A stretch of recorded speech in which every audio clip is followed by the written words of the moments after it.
अस्सलाम वालेकुम, मेरा नाम है हारिस अनीस। आप देख रहे हैं मेरा यूट्यूब और Facebook channel. Stunted growth and what is reason of stunted growth. Stunted growth क्या होता है? Reduction in normal growth rate.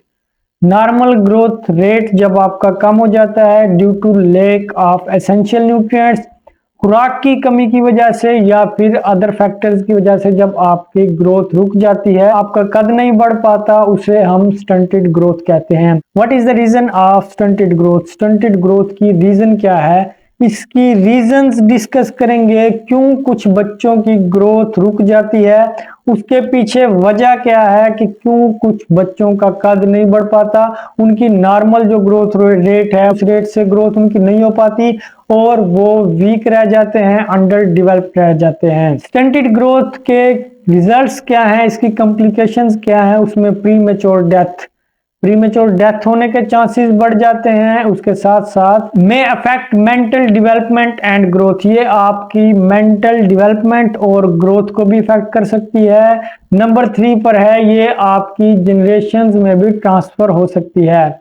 ये हैं जी स्टंटेड ग्रोथ की कॉम्प्लिकेशन जो आप इसका सामना कर सकते हैं अगर आप स्टंटेड ग्रोथ का शिकार हैं। इसकी रीजंस क्या है? Number 1, poor maternal nutrition. After birth बच्चों को ज्यादा तवज्जो की जरूरत होती है, लेकिन उसके साथ साथ जब बच्चा माँ के पेट में होता है उस वक्त भी बच्चे का ख्याल रखना बहुत जरूरी होता है। वो डिपेंड करता है मदर की न्यूट्रिशन पर। अगर मदर खुराक अच्छी ले रही है तो बच्चे की ग्रोथ अच्छी होगी, लेकिन अगर मदर खुराक अच्छी नहीं ले रही, लेक ऑफ न्यूट्रिएंट्स है, एसेंशियल न्यूट्रिएंट्स का इंटेक नहीं कर रही, आयरन का इंटेक प्रॉपर नहीं हो रहा, फोलेट यानी फोलिक एसिड का प्रॉपर इंटेक नहीं कर पा रही, तो बच्चा स्टंटेड ग्रोथ का शिकार हो सकता है। आफ्टर बर्थ, पैदाइश के बाद इनसफिशिएंट मिल्क कंजप्शन, पैदाइश के बाद भी माँ को अच्छी खुराक चाहिए होती है, क्योंकि बच्चा अगर माँ अच्छी खुराक नहीं ले पा रही, बच्चे को दूध मुकम्मल तौर पर नहीं मिलता, यानी प्रॉपर जो मदर मिल्क है उसका बच्चा इंटेक नहीं कर पाता, जिसकी वजह से उसकी ग्रोथ रुक जाती है।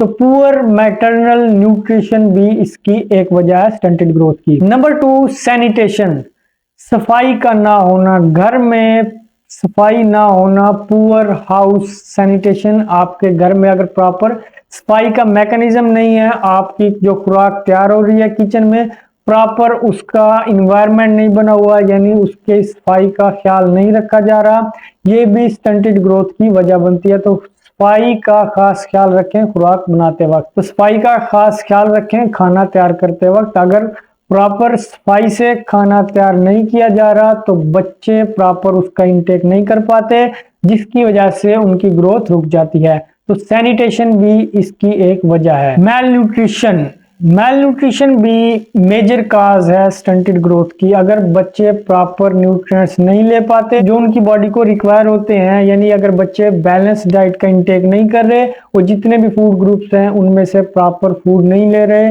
तो भी बच्चे की ग्रोथ प्रॉपर नहीं होगी और वो स्टंटेड ग्रोथ का शिकार रहते हैं। नंबर 4, हेरिडिटरी, विरासती ट्रांसफर होना।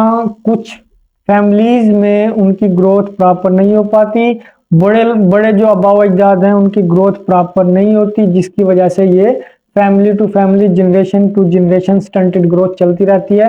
तो स्टंटेड ग्रोथ की एक रीजन हेरिडिटरी ट्रांसफर भी होता है। Number 5, use of drugs by mother. If a mother has history of use of illegal drugs, अगर माँ की हिस्ट्री है कि वो पास्ट में या फिर प्रेजेंट में ड्रग्स का इंटेक करती है, इलीगल ड्रग्स इस्तेमाल कर रही है, ये भी बच्चों की ग्रोथ पर इफेक्ट डालता है। बच्चे अंडर डेवलप्ड रह जाते हैं, उनकी ग्रोथ प्रॉपर नहीं हो पाती अगर माँ इन चीजों में मुब्तला होती है, ड्रग्स का शिकार रहती है, अनहेल्दी एडिक्शंस में मुब्तला होती है, तो माँ की ये आदत बच्चों की ग्रोथ पर इफेक्ट डालती है। Number 6, feeding practices. प्रॉपर बच्चे जो हेल्दी डाइट है अगर वो प्रॉपर नहीं ले रहे, उसकी जगह जंक्स फूड का इस्तेमाल करते हैं, सॉफ्ट ड्रिंक्स का इस्तेमाल करते हैं, शुगर का ज्यादा इंटेक कर रहे हैं जिनमें एसेंशियल न्यूट्रिएंट्स नहीं पाए जाते,